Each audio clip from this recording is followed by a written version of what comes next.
Welcome to Wisdom for the Present, where we take ancient truth and bring it into clear, modern understanding. This episode uses AI-generated narration based on human-researched and written material. Imagine being one of the wealthiest, most powerful men in Rome.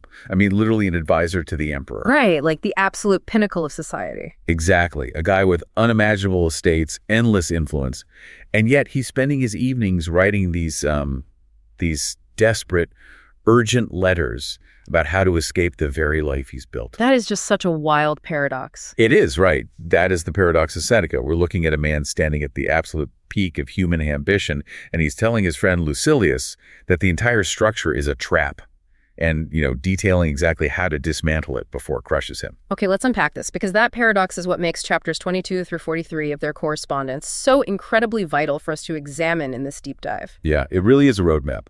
It is. We are basically looking at a manual for dismantling the gilded cages we build for ourselves. And, Lucilius isn't some abstract philosophical construct. No, not at all. He's a real guy. Exactly. A real Roman official, deeply embedded in his career, managing wealth, navigating all these cutthroat political dynamics. And he's feeling this profound, localized sense of suffocation. Yeah, he's staring at his prestige and realizing it's slowly killing his soul. Right. So our goal here is to take Seneca's, his really granular advice to Lucilius and extract the mechanics of that wisdom for you, the listener. Like, how do we recognize a toxic trajectory? Which is so relevant today. Oh, totally. And how do we decouple our self-worth from external validation? And ultimately, how do we face the absolute reality of our own mortality without blinking? Well, we really have to begin with the mechanics of escape. Lucilius is in this position that, honestly, most people today would envy. Yeah, he has status, money, power. Right, but he writes to Seneca basically begging for philosophical permission to leave it all. And Seneca's response in chapters 22 and 23 is just this masterclass in behavioral psychology. It doesn't hold back at all. No, he doesn't offer any empty platitudes. He doesn't say, oh, just find the silver lining. He establishes this core foundational rule, which is that true joy is a stern matter. Yeah, and we really need to pause on that, because a stern matter sounds almost contradictory to a modern ear. It does, yeah. Like, we associate joy with levity, right? With a total lack of friction. Exactly. But the Latin concept Seneca is operating around here is closer to euthymia. It's this deep, unshakable internal tranquility. Not just feeling happy. Right. He is drawing a really sharp line between superficial dopamine hits, the cheerfulness of getting a promotion, the applause of a crowd, and actual structural joy. Because that superficial happiness requires constant external fuel. Exactly. It's fragile because you don't control the supply of applause. Someone else always holds the remote. So a stern matter means that true joy requires rigorous internal engineering. It's serious business. It is serious business. It requires you to anchor your well-being entirely to your own character and your own moral choices, because those are the only things you actually control. So when Lucilius asks how to escape his soul-crushing career, Seneca tells him that halfway measures are just completely useless. Right. You cannot negotiate with a machine that's designed to consume your autonomy. Yeah, he tells him to loosen the knot gently if he can, but to completely cut it if he must. Just sever it. Exactly. The pragmatism there is striking. But the nuances in how he tells him to make that exit. He uses this vivid gladiator analogy that fundamentally alters how we should think about strategic planning, especially in high-stakes environments. It's such a brilliant cognitive framework. Seneca says there's this old Roman adage that gladiators plan their fight in the ring. Oh, wow, right. Like a gladiator sitting in the barracks might draw up this perfect theoretical plan for how he'll defeat his opponent. But the moment he steps onto the sand, the environment is dynamic. Everything changes. Exactly. He has to watch the adversary intently. A slight shift in the opponent's stance, a drop of the shoulder, a glance, that real-time feedback is what dictates the opening. And Seneca uses this to warn Lucilius against the modern equivalent of, setting a rigid calendar-based exit strategy for leaving a toxic situation. Which we do all the time. All the time. We say, I'll stay at this terrible job for exactly 2 more years to get the bonus, and then I'll leave on June 1st.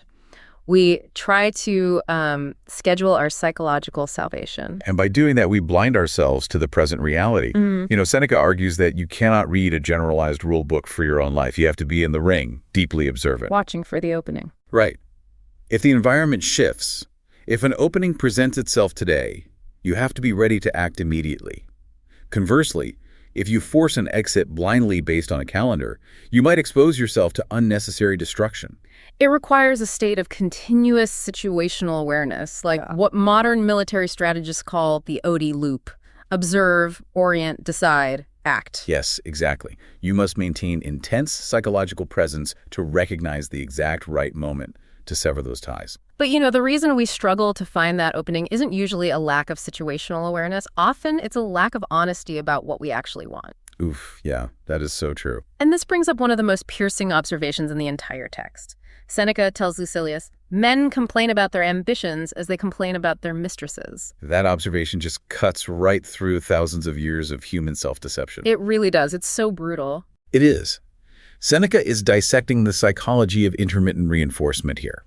He points out that if you closely examine the minds of people who constantly complain about their burdens, you won't actually find genuine hatred for their situation. Right, you find a bickering attachment. Exactly. We despise the anxiety and the exhaustion of the ambition, but we are just absolutely addicted to the rewards. We crave the prestige, the retinue, the sudden influx of status.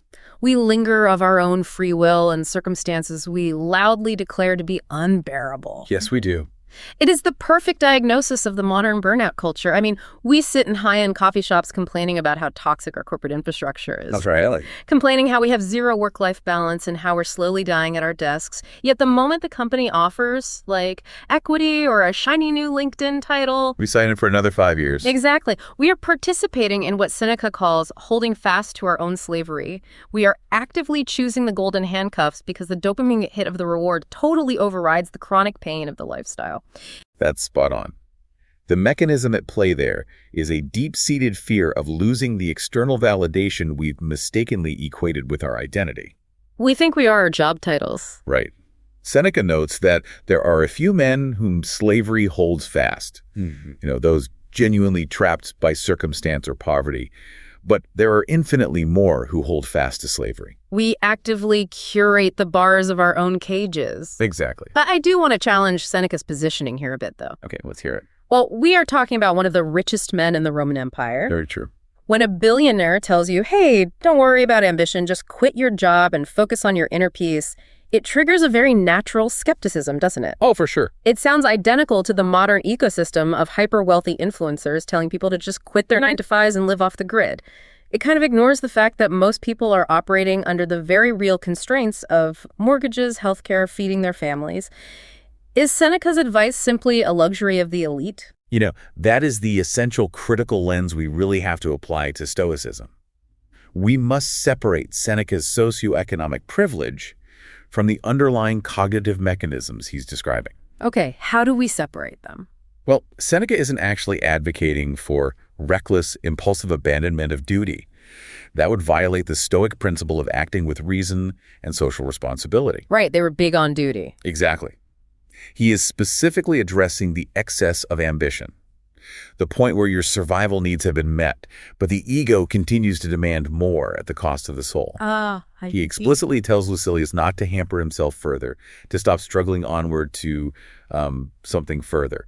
The wisdom here is really about auditing your desires. Like checking your real motivations. Exactly. Are you staying in the toxic role to put food on the table, which is a noble fulfillment of duty? Or are you staying to afford a second luxury car and impress people you don't even like? Wow, yeah. Because if it's the latter, you are trading the non-renewable resource of your finite time for superficial applause. Seneca even tells Lucilius to fall back little by little to a safe position if a clean break just isn't feasible. So the mandate isn't financial ruin, it's cognitive honesty. So for you listening right now, how do we audit those desires in real time? How do we practice this cognitive honesty? Well, Seneca provides a great framework for that in chapter 23. Right, he contrasts surface gold with deep mines. He points out that poor mines yield their meager gold right on the surface. It's plated, it's easy to find, but it's quickly exhausted. But truly rich mines have veins that lurk deep underground.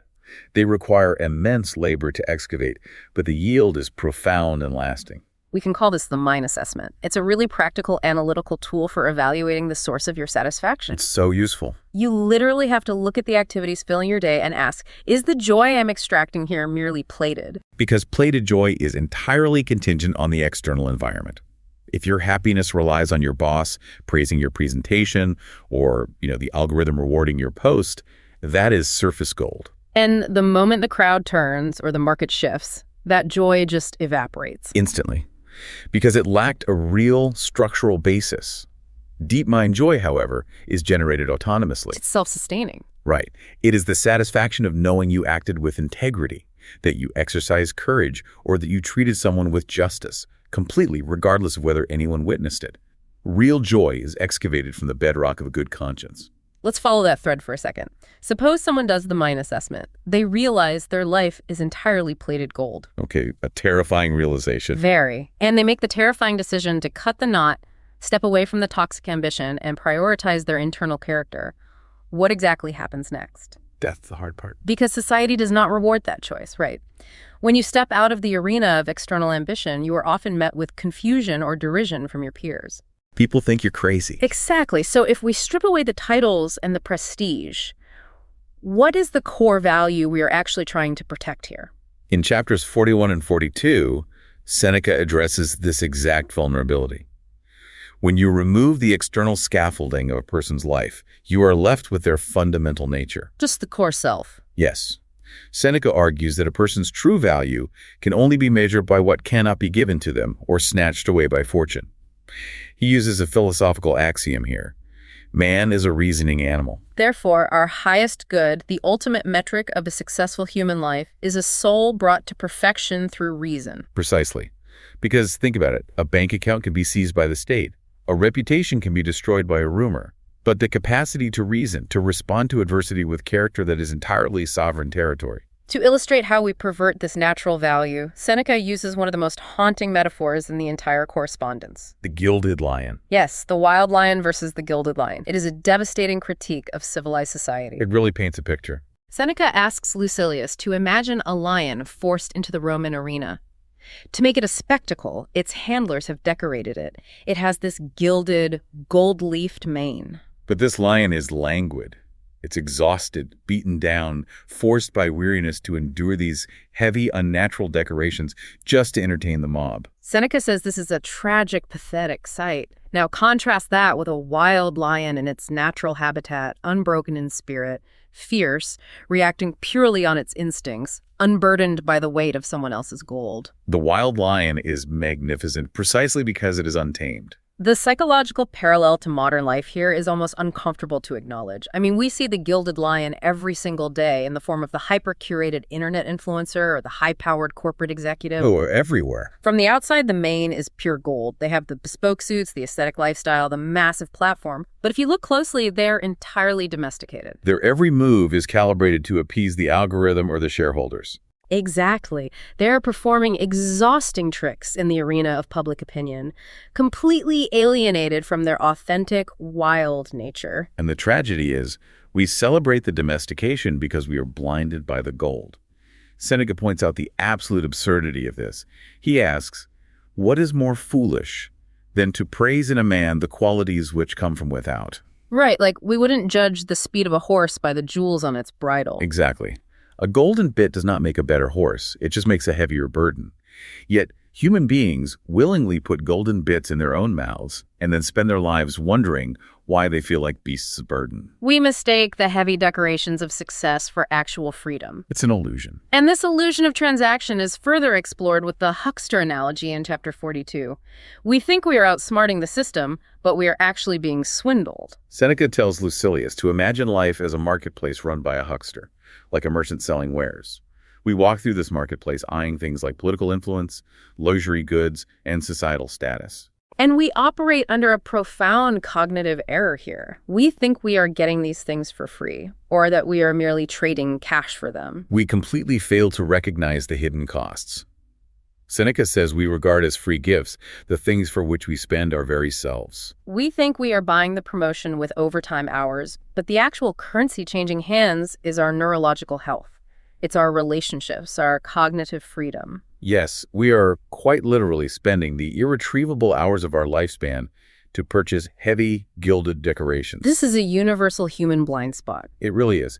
And if we look beyond Stoicism, This exact diagnostic framework is central to ascetic traditions globally. Oh, really? Yeah, early Christian desert monastics and Buddhist practitioners identified the exact same mechanism, the psychology of attachment. The illusion is that we possess things. But the reality is that the maintenance, protection, and anxiety surrounding those things ends up possessing us. Exactly. When you acquire a massive estate, you haven't gained freedom. You have gained the lifelong obligation to manage the estate, worry about its security, and fear its loss. The possession basically owns a portion of your cognitive bandwidth. And Seneca distills this entire psychological dynamic into one profound sentence. He that owns himself has lost nothing, but how few men are blessed with ownership of self. Wow. The sheer gravity of that realization requires immediate application. So for the listener, let's call this practice the purchase price question. I like that. The next time you feel the adrenaline spike of ambition, the urge to upgrade your lifestyle, to chase a new title, to expand your online influence, you must force a hard pause. You have to look at the object of your desire and ask the huckster for the real receipt. Yes. Ask yourself, am I buying this with my freedom? Am I paying for this with my very self? Because if the transaction requires you to trade your internal sovereignty for external validation, you are bankrupting your soul just to buy a golden bridle. And this brings us to a really critical juncture. Because when a person finally realizes they are wearing a golden bridle, when the exhaustion of the performative life sets in and the panic of wasted time takes hold, the human brain triggers a deeply ingrained survival mechanism. The urge to flee. Yep, fight or flight. The fight or flight response kicks in, and usually it's flight. We see this constantly. Someone hits a wall of burnout, their relationships are fraying, their mind is just this toxic loop of anxiety, and they declare, I just need to get out of here. I'm moving across the country for a fresh start. Or, I need to go on a 3-week retreat to find myself. Exactly. But Seneca anticipated the failure of this coping mechanism 2 millennia ago. In chapters 28, 25, and 43, he aggressively dismantles the illusion of the geographic cure. He explains to Lucilius that travel and relocation are utterly impotent against internal discontent. He quotes Socrates, pointing out the obvious but ignored truth. You always take yourself with you. The dysfunction that set you wandering isn't in your zip code. It's in your neural pathways. Exactly. And he illustrates this with an analogy that perfectly captures the physics of psychological instability. He talks about the cargo in the hold of a ship. Oh, I love this analogy. It's a masterful description of hidden volatility. Seneca notes that heavy cargo, when packed tightly and stationary in a hold, causes a ship no trouble at all. Because the center of gravity is stable. Right. But if that cargo is loose, if it shifts violently from side to side, it will capsize the boat, even in relatively calm waters. So our anxieties, our unexamined fears, our toxic thought patterns, these are the heavy cargo. Exactly. Restless traveling, constantly changing jobs, jumping from relationship to relationship is just shifting the unmoored cargo side to side. You aren't fixing the sick patient, you are just shaking them. So changing your location doesn't heal the mind, it just destabilizes it further. This destroys the modern fantasy we see plastered all over social media, doesn't it? An eat, pray, love syndrome. Totally. The idea that if you are miserable, a plane ticket to a beautiful beach will instantly cure you. You step off the plane into a gorgeous tropical paradise, and within 3 days, your toxic internal monologue is right there on the beach chair next to you. Because you brought it with you. The scenery changed, but the software running in your brain is completely identical. Exactly, because you fled along with yourself. And Seneca doesn't just diagnose this. He offers the mechanism for a cure. And interestingly, he reaches outside of Stoicism to do it. He does, yeah. He quotes Epicurus, noting that truth belongs to everyone, regardless of philosophical tribalism. He quotes, "The knowledge of sin is the beginning of salvation." In modern psychological terms, this is radical self-awareness and acceptance. You have to stop externalizing the blame. You have to stop saying, my city's making me depressed, or my coworkers are making me angry. You must turn the lens inward. Seneca says you have to act as the accuser, then the judge, and finally the intercessor for your own soul. You must drag your own flaws into the light before any healing can actually begin. But this raises a practical concern for me. Sure, what is it? Well, if the geographic cure is a myth, is Seneca advocating for total stagnation? For a listener who genuinely loves to travel or who is contemplating a very necessary career move, is the instruction here to just sit in a dark room and analyze yourself indefinitely? Are we never supposed to change our environment? If we connect this to the bigger picture, That is a crucial distinction to make. Seneca is not forbidding travel, nor is he suggesting that environments don't matter. The Stoics strongly believed in participating fully in the world. Right. They weren't hermits. The issue is entirely about the motivation for the movement. Travel as an exploration of the world, as a way to engage with different cultures and expand your understanding of human nature is perfectly fine. But travel as an escape mechanism. Yes. Travel as an anesthetic for a sick mind that is futile. Seneca writes that once you heal the internal fracture, all change of scene will become pleasant. So the goal isn't to avoid the world. No, the goal is to build an internal architecture so robust that the external environment loses its power to dictate your peace. He talks about building an inner citadel, and the way he describes the use of this citadel is really fascinating. He tells Lucilius in chapter 25, the time when you should most of all withdraw into yourself is when you are forced to be in a crowd. That feels completely counterintuitive, right? It really does. But it requires a high degree of cognitive discipline. Usually when we are in a crowd, whether that's a literal crowded forum, a chaotic boardroom, or just the endless noise of social media, our attention fragments. We become porous to the opinions and frenetic energy of everyone around us. Seneca is instructing Lucilius to use the chaos of the crowd as the specific trigger to retreat into his own well-ordered mind. You don't need physical solitude to find silence. You need mental boundary control. And once you establish that boundary, he pushes it even further in chapter 43. He introduces this terrifying standard of transparency. Oh, this part is intense. He says that a good conscience welcomes the crowd and that we must live as if our doors are wide open. Yes, the idea is that secrecy is a symptom of a sick soul. If you are constantly hiding your actions or your thoughts, it implies you know they are shameful. The ultimate freedom is living without the cognitive burden of concealment. Exactly. So how do we train our minds to operate like that? How do we build that inner citadel where we can retreat in a crowd, yet remain totally transparent? The practical application Seneca offers here is a cognitive behavioral technique that we will call the imaginary guardian. Okay, in chapter 25, Seneca gives Lucilius this highly specific exercise. He tells him to choose a mentor, a historical figure of immense moral weight, like Cato or Scipio or even Epicurus. And to conduct every action as if that person were standing right there observing him.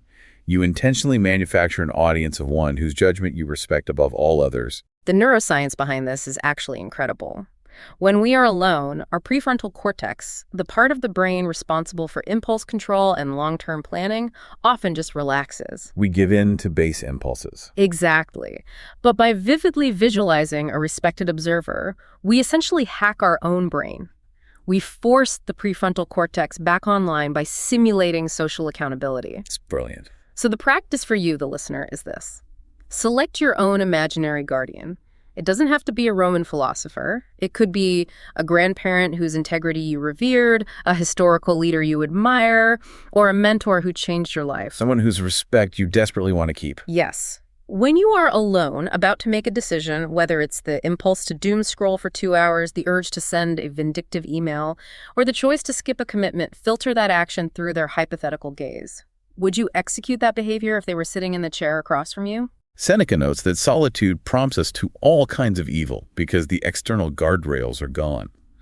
By installing this internal guardian, you train your mind to act in private exactly as it would in public. And the ultimate goal, Seneca says, is not to need the guardian forever. No, you practice this until you develop such deep reverence for your own character that you become the guardian. You respect yourself too much to act poorly, even in the dark. But developing that level of self-respect, that unshakable character, requires genuine wisdom. It requires actual philosophical software running in the brain. And that leads us to a massive obstacle that Seneca identifies in chapters 27, 33, 38, and 40. The dangerous confusion between memorizing information and possessing actual intelligence.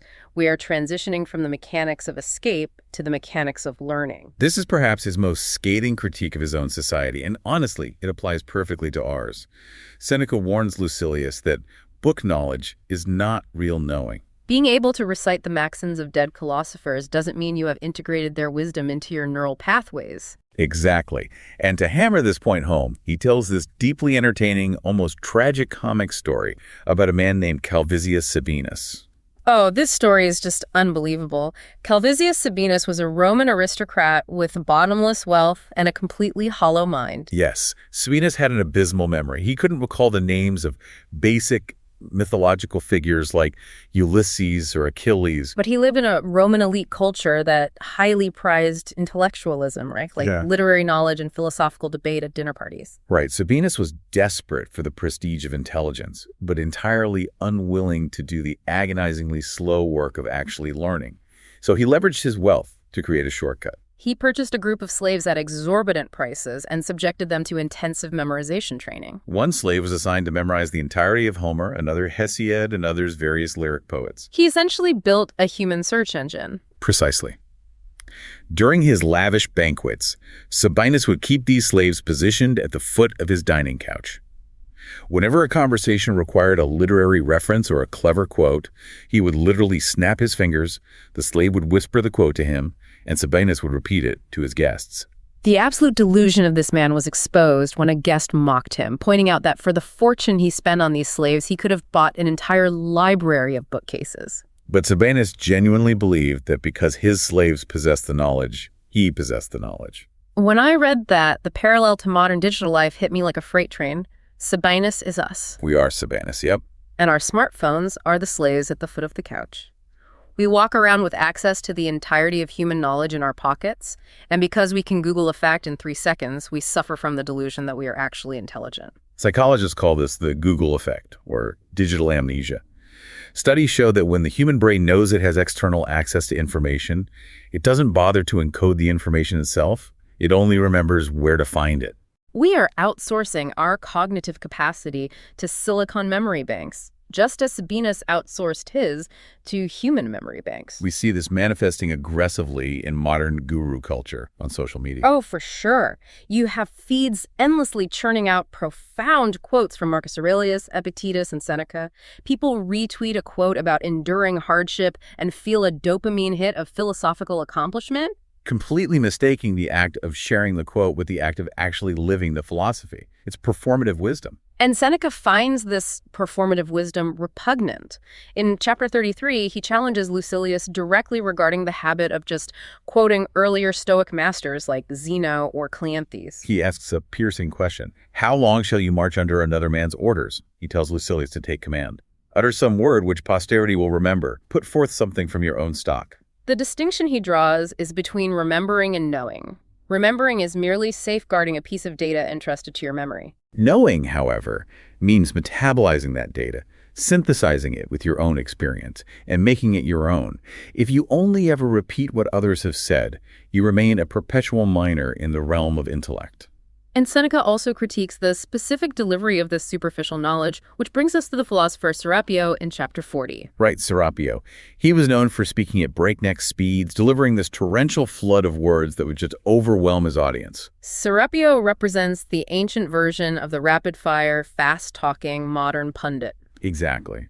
We have a cognitive bias called the fluency heuristic. When someone speaks very quickly and confidently, our brains instinctively interpret them as highly intelligent and authoritative. But Seneca sees right through this. He argues that a torrent of words is designed to deafen and impress, not to educate. The mind cannot process a flood. A torrent washes over the topsoil and runs off. It doesn't penetrate. Instead, Seneca offers a different metaphor for how true philosophical learning should happen in chapter 38.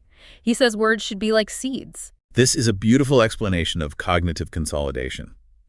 A seed is small, dense, and potent. When planted in the receptive soil of an active mind, it requires time, silence, and darkness to germinate. It grows and expands, intertwining with the existing root structures of the mind. Seneca is saying that true wisdom is transferred through small, deliberate, unadorned speech that invites the listener to do the work of growing the idea themselves. But doing that work is agonizingly uncomfortable for the modern brain. True thinking requires slowness. It requires us to sit in silence and wrestle with our own lack of understanding. And our entire technological infrastructure is built to punish slowness. The algorithms demand a torrent of hot takes, 2-speed podcast consumption, and endless scrolling. We are drowning in a torrent and starving for seeds. Which is why the practical application here is so vital. We must deliberately push back against the torrential flow of information. We'll call this the seed versus torrent reflection. The practice for you, the listener, is to radically audit your information diet. Are you consuming 50 disparate pieces of media a day, podcasts, articles, videos, threads, without letting a single concept take root? The challenge is to stop the flood. Choose one profound text. It could be one paragraph from Seneca, one deeply researched article, or one complex poem. Read it slowly, and then turn off the screen, sit in silence for 10 minutes, and let that single seed interact with your own thoughts. Force your brain to do the metabolic work of turning someone else's data into your own wisdom. That metabolic work is the only way to build the inner citadel. And we must build that citadel because we are facing an adversary that cannot be negotiated with, deferred, or outsmarted. All of this preparation, the severing of toxic ambitions, the refusal of superficial gold, the rejection of the geographic cure, the cultivation of deep wisdom, all of it is preparation for the ultimate reality. Which brings us to our final exploration, the deadline that gives Stoic philosophy its incredible urgency, the ultimate confrontation, death. In chapters 24, 26, and 30, Seneca radically deconstructs the human perception of mortality. And, this isn't morbid. It is the ultimate liberating truth. Right. The fundamental cognitive error most humans make is viewing death as an event located exclusively in the future. We view it as a finish line waiting for us in the fog of old age. And because it is in the future, we feel justified in procrastinating our actual living. Seneca destroys that illusion. He tells Lucilius, "We die every day." It is a profound paradigm shift. Death is not an event. It is an ongoing process. Every day you live is a day subtracted from your total lifespan. Every second that passes is immediately claimed by death. Our past time does not belong to us. It belongs to death. To illustrate this, Seneca uses the mechanics of the clepsydra, the ancient water clock used in Rome, which functions a lot like an hourglass. He points out that it isn't the final drop of water that empties the clock. The clock is emptied by every single drop that flowed out previously. The final hour of a human life doesn't bring death. It merely completes the process of dying that began the exact moment we were born. The implication of the water clock is staggering. It means the day you are experiencing right now is actively being shared with death.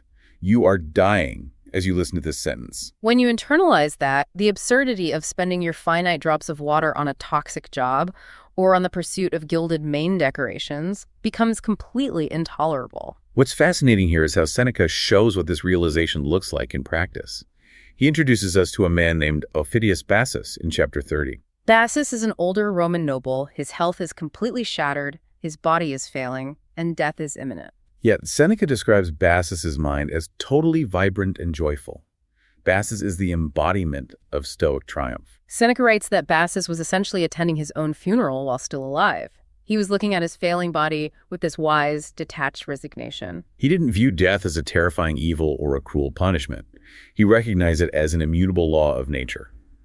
Bassus had stripped away the societal horror surrounding mortality and found absolute peace in the natural order of things. The way Seneca explains how to achieve that peace is through the analogy of the mask in chapter 24.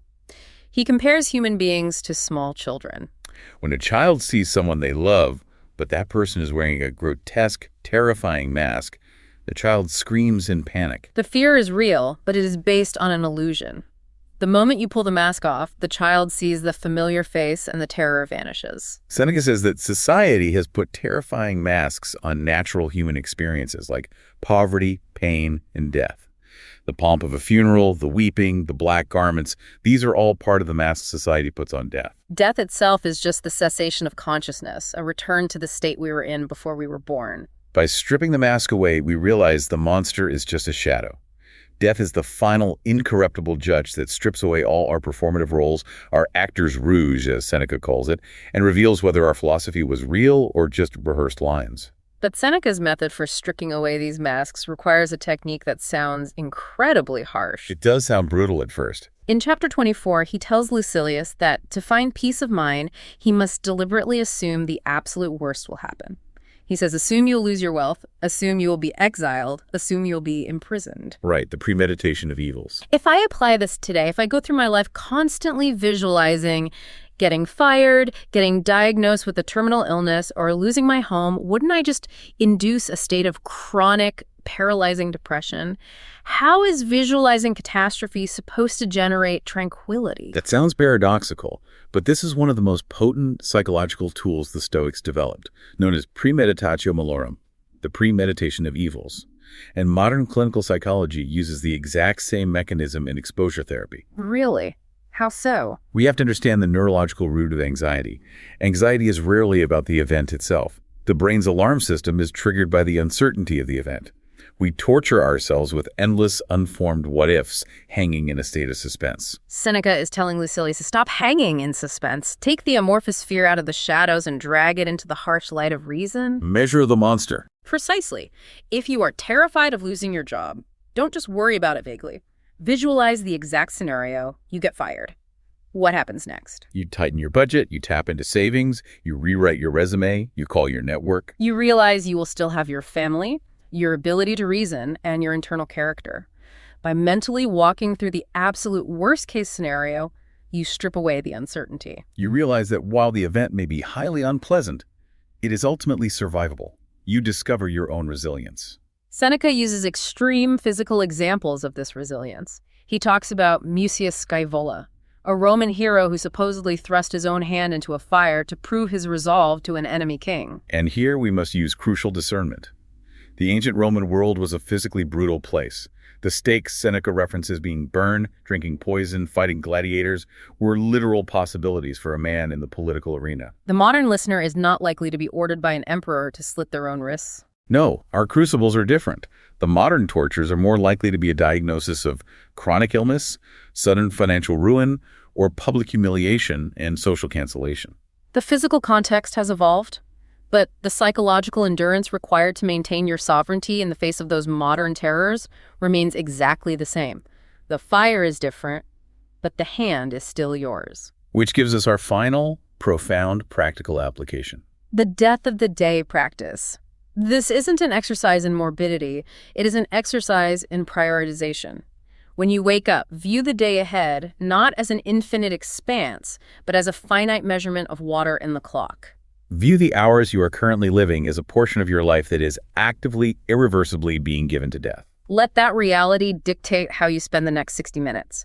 Will you spend this hour shifting the cargo of your anxieties back and forth? Will you spend it polishing the gilded mane of a performative identity?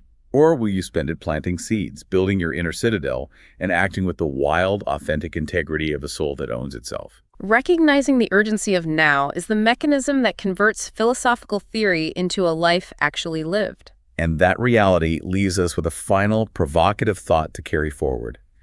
In chapter 23, Seneca weaves in another seed from Epicurus, writing, "They live ill who are always beginning to live."